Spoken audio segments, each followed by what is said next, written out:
We are not going back. Because we are about moving forward. So ours is a fight for the future, and it is a fight for freedom. I will bring back the American dream. Kamala broke it, and I will fix it. So there you have a little bit of flavor from over the weekend on the board right here now. This is what the polling suggests on the national level. Then I'll take you down to the battleground states and let you know what we're trying to pick up there. New York Times, dead even. Wall Street Journal's got Trump up 2. CNN, dead even. ABC has Kamala up 2. Our Fox News survey has Trump up 2. Everything is within the margin of error. Go forward one time, okay? Here's your 7 battlegrounds now. Arizona, slight lead for Trump. Nevada, slight lead for Trump. Wisconsin, almost dead even. Same for Michigan. Pennsylvania, maybe a half-point separation. North Carolina, just about a half point here. Down Georgia, Trump leads there in the polling by about 2 points. Super close stuff, I should say here. When you think of these 7 states for a moment, okay, let's go back and look at 2020. Let me go ahead and set this up for you, okay? This is Biden and Trump, 7 battleground states, all right? See what Biden did? Kept the blue wall intact. Wisconsin, Michigan, Pennsylvania, Sun Belt, Nevada, Arizona, Georgia in the Southeast, all for Biden. The only state among those 7 that Trump won in 2020 was here in North Carolina. Then you ask yourself, okay, now in 2024, what is the easiest path for Kamala Harris?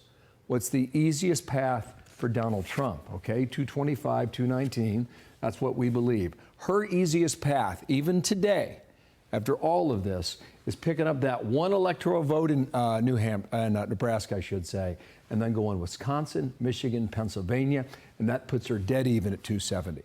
What about Trump? What's his easiest path come election night? We believe as of today, his easiest path of all is flipping Georgia, holding North Carolina, and winning in Pennsylvania, and that would do it. Mark Penn with me now, Fox News contributor, chairman and CEO of Stagwell Inc. Hello, sir, to you. How do you see it 8 days out, Mark? What do your numbers tell you? I see it pretty much as you do. I think the interesting thing about the national polls is virtually every one of those polls, if you go back to the previous poll, were somewhere between 2 and 4 points more for Harris than they are today.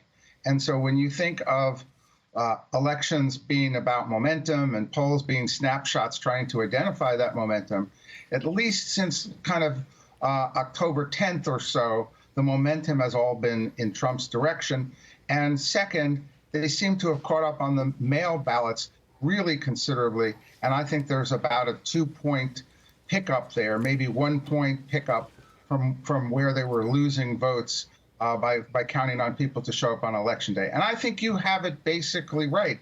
You know, in your order, you know, Nevada and Arizona are likely, Georgia and North Carolina, all likely to go for Trump. And then the question is Pennsylvania, Michigan, Wisconsin. What happens there? Those polls are really close.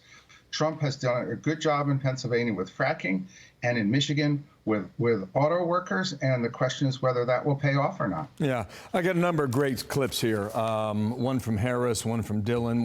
Let's play the Fetterman clip. This is what he said over the weekend about what he's seen in his home state of Pennsylvania. You've said that Trump has a special connection with the people of 100%. Pennsylvania. Why? What is it that you see that he appeals to in your state? There's a difference between not understanding, but also acknowledging that it exists. And anybody spends time driving around and you can see the intensity. It's astonishing. Maybe come Wednesday or Thursday of next week, we look back to a clip like that, Mark, and say, Fetterman was right. And then you got Jen O'Malley Dillon, and she's crunching the numbers just like everybody. She said this over the weekend for the Harris campaign. We are seeing signs where we look to make sure that we are on track to win a very close race.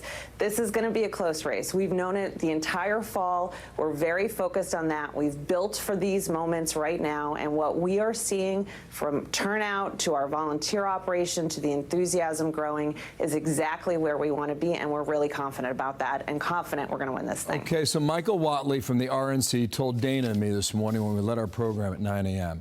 He said on Election Day, we're going to be winning in Nevada, we're going to be winning in Arizona, and we're going to be winning in North Carolina. That doesn't get them there, but that's what the two sides are saying. Do you agree with some of what was just spoken there, all of it, or just a bit? Look, Harris is doing well. People are showing up for her rallies. There is a lot of enthusiasm among Democrats for her. This is not a failed campaign by any means. It's a reasonably successful campaign. But their problem is Trump has been showing this momentum. His personal favorables are at a record. And they're going to take a howitzer at everything Trump for these last days. I think that's clearly what their strategy is, because they have to stop his momentum. They're not where they want to be on some of these polls. They're not where they want to be on some of the mail-in ballots, but they're not out of the game. And this is the strategy they've adopted. All right, last clip here, Kamala Harris on what her instinct tells her about the poll. Madam Vice President, can you give us a sense of your internal polling at the campaign and how that is making or influencing your decisions on what to do over the next 9 days? So, to be very frank with you, my internal polling is my instinct. I let the campaign people deal with all that other stuff. And I am responding to what I'm seeing. If you see the people are showing up last night, every event that we do, and the feeling is one of energy and excitement. Let's think of that comment, Mark. Well, my favorite comment by politicians is, of course, I'm not paying any attention to the polls. They are paying attention to the polls. They have a strategy, too. They are implementing that strategy. You see that Trump unveiled a new slogan after all these years, right, that he'll fix it. She has really sharpened her attacks, on Trump. And neither of these campaigns is going to give an inch. But trust me, she is listening to the polls. They are crunching the numbers. They are seeing where the deficits are, and they're trying to figure out how to stop this juggernaut that just really, look, I didn't really think Trump would be as strong as he looks right now. It is still so close here that they could stop it with a slip. They could stop it. They've got a couple $100 million in the bank, and they're just trying to figure out how to spend it. You want to know a good and easy way to drive yourself mad? Look at the early votes that are coming in these battleground states by the hour. You'll go crazy. And I know both campaigns are doing it. We'll see how it sorts out. Thank you, Mark. We'll talk later in the week.